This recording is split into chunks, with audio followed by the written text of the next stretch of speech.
Milé deti, dnes si zahráme hru Hádaj, na aké zviera myslím. Dlho som rozmýšľal a použil som fantáziu.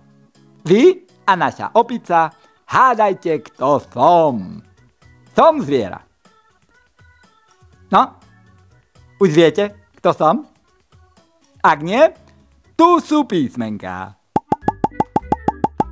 Som zviera, ktoré začína na písmeno K.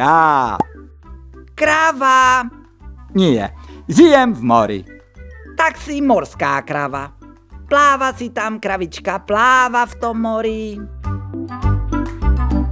Je pravda, že to zviera žije niekedy aj na pláži a nielen v mori. Ale nie je to krava. Je to veľmi múdre zviera. Podľa mňa najmúdrejšie zviera na svete. Asi neviem.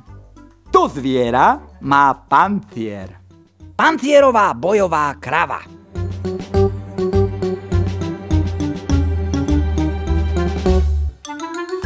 Už ma neství, ty opičiak. Zabudni na tú kravu. To zviera kladie vajcia do piesku. Jaj, sliepka. Ako môže sliepka klásť vajcia do piesku? No lebo je práve na dovolenke pri mori.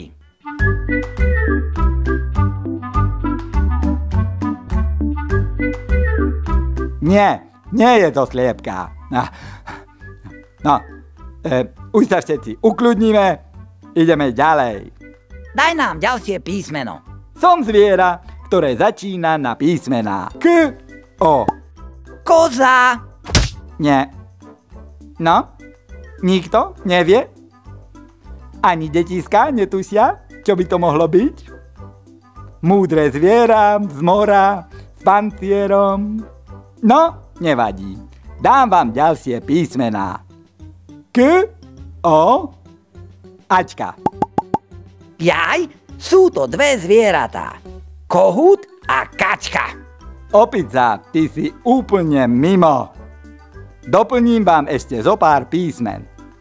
Naše múdre zviera sa začína na koryt a končí na načka.